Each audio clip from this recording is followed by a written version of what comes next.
জৈৱ বৈচিত্ৰ্যৰে ভৰপূৰ হৈ আছে।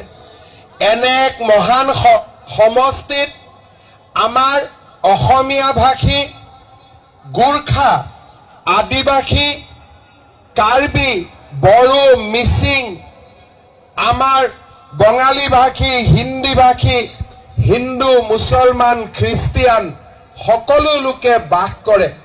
বিহালী যেন এখন মিলনৰ ভূমি, বিহালী এক সমন্বয়ৰ ভূমি, আৰু সেইকাৰণে মহাপুৰুষ শ্ৰীমন্ত শংকৰদেৱেও হয়তো ইয়াতে আহি তেখেতৰ জীৱনৰ এক সোণোৱালী অধ্যায় আৰম্ভ কৰিছিলে।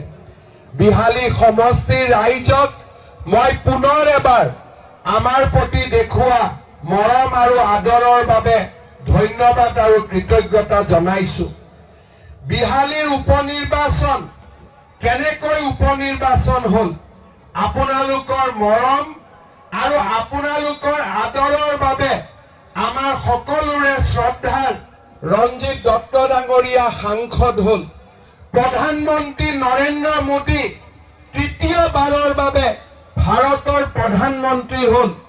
বিহালীৰ ৰাইজে আমাক মৰমেৰে লোকসভা সমষ্টিত ৰঞ্জিত দত্ত ডাঙৰীয়াক বিপুল ভোটত বিজয়ী কৰিলে। বিহালীৰ ৰাইজলৈ মই অন্তৰৰ গভীৰতম কোণৰ পৰা আকৌ এবাৰ ধন্যবাদ আৰু কৃতজ্ঞতা জনাইছো। শ্ৰদ্ধা ৰাইজ, আজি উপনিৰ্বাচন সমাগত। এই উপনিৰ্বাচনত দিগন্ত ঘাটোৱাল ডাঙৰীয়া আমাৰ দলৰ প্ৰাৰ্থী। দিগন্ত ঘাটোৱাল ডাঙৰীয়াৰ দেউতাক অসমৰ মুখ্যমন্ত্ৰী নাছিলে। দিগন্ত ঘাটোৱাল ডাঙৰীয়াৰ দেউতাক কোনোবা আম্বানী আৰু টাটাও নহয়।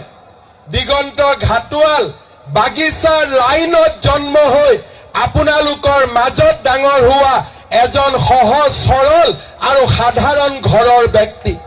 ভাৰতীয় জনতা পাৰ্টীয়ে পৰিয়ালকেন্দ্ৰিক ৰাজনীতি নকৰে। ভাৰতীয় জনতা পাৰ্টীয়ে সৰু ঘৰৰ, সাধাৰণ ঘৰৰ লোকক সাগৰৰ পৰা যেনেকে মণি মুকুতা সংগ্ৰহ কৰে তেনেকৈ উলিয়াই আনি দেশৰ সৰ্বোচ্চ আসনলৈ লৈ যায়। এঘৰ চাহ শ্ৰমিকৰ ঘৰৰ সন্তান দিগন্ত ঘাটোৱাল যেনেকে বিধায়ক হবৰ কাৰণে আমি আপোনালোকৰ মাজত আগবঢ়াই দিছো, তেনেকৈ ৰেল ষ্টেচনত চাহ বনোৱা দোকানত কাম কৰি আজি নৰেন্দ্ৰ মোদী ভাৰতৰ প্ৰধানমন্ত্ৰীৰ আসনলৈ যাব পাৰিছে। তেনে দল হৈছে বিজেপি দল। শ্ৰদ্ধা ৰাইজ, আজি আমি বিহালী সমষ্টিত এক আনন্দৰ পৰিৱেশৰ মাজত থিয় হৈছো। আজি সকলোৱে মই আহিয়ে সুধিছো, দুৰ্গা পূজা ভালকৈ হলনে? দীপাৱলী ভালকৈ হলনে? আপোনালোকে ভাল বুলি ক'লে। অলপ মনত পেলাওক কংগ্ৰেছৰ শাসনৰ দিনকেইটালৈকে।